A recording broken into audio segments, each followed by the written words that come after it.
अस्सलाम वालेकुम वरहमतुल्लाहि वबरकातुहू। आज का बहुत अहम सवाल, ड्रॉप शिपिंग क्या इस्लाम में जायज़ है या नहीं।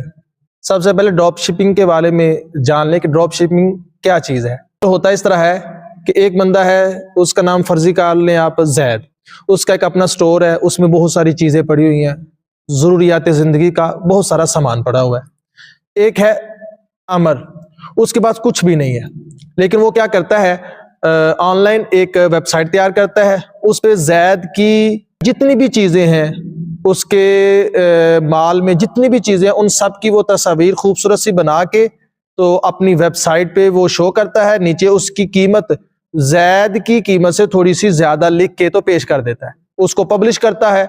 जिस तरह के ऑनलाइन बेशुमार बिजनेस हो रहे हैं, इसको वो बड़े वसी पैमाने पर पब्लिश करता है, इतना वसी पैमाना कि जो जैद से नहीं हो पाता। अब लोगों के सामने अमर पेश होता है, ऑर्डर जितने भी आ रहे होते हैं वो अमर के पास आते हैं, अमर फिर क्या करता है, जैद से लेकर तो वो आगे दे देता है। इसको कहते हैं ड्रॉप शिपिंग।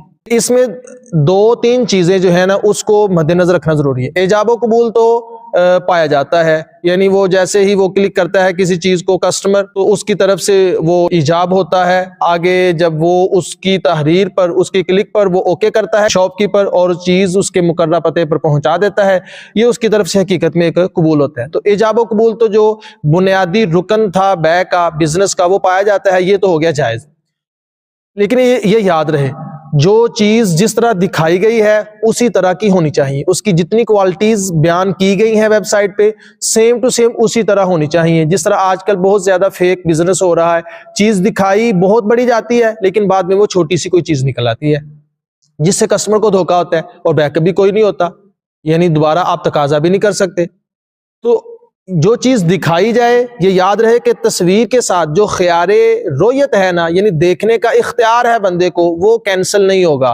वो तभी होगा जब उसके पास ऑर्डर पहुंचेगा, वो उस चीज को देखेगा, अगर वो वैसी ही है जैसी कि बयान करदा थी, तो उसके बाद उसका ख्यारे रोयत खत्म होगा। अगर उससे वो कमी हुई तो फिर वो उससे तकाजा कर सकता है, यानी जो चीज देखी थी वो कुछ और थी, जो मिली वो कुछ और है, तो वो कह सकता है कि ये चीज आप वापस करें, मैं ये नहीं ले सकता क्योंकि आपने बयान कुछ और किया था। अगर तो ये मामला मौजूद है कि चीज नुकसान वाली है, कम है, और उसकी वापसी मुमकिन है कस्टमर के लिए, तो ये जायज है।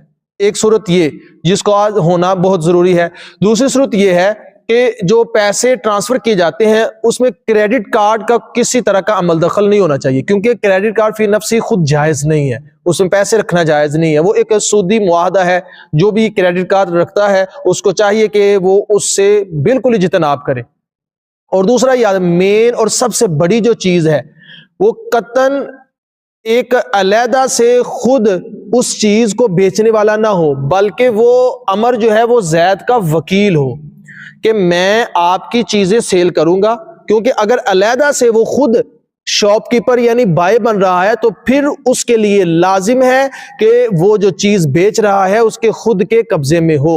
हज़रत हकीम बिन हिज़ाम रदी अल्लाह ताला अन्हु ने हुज़ूर सल्लल्लाहु अलैहि वसल्लम से ऐसा ही सवाल किया, तो हुज़ूर सल्लल्लाहु अलैहि वसल्लम ने कहा, ना, बिल्कुल हरगिज़ ये जायज नहीं, पहले मार्केट से लाओ, अपने पास रखो, फिर उनको बेचो।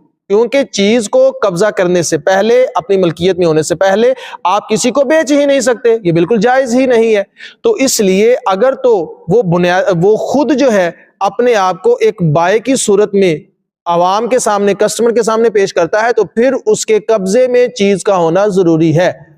लेकिन अगर उसके कब्जे में नहीं है तो फिर इसी सूरत में जायज हो सकती है बात कि अमर जो है वो जैद का वकील बन जाए और उससे कहे कि मैं आपकी चीजें अपनी वेबसाइट पर बेचा करूंगा, तो उसमें मुझे इतने % आप दे दे। वो जितने % पर भी वो राजी हो जाए, वो जायज है।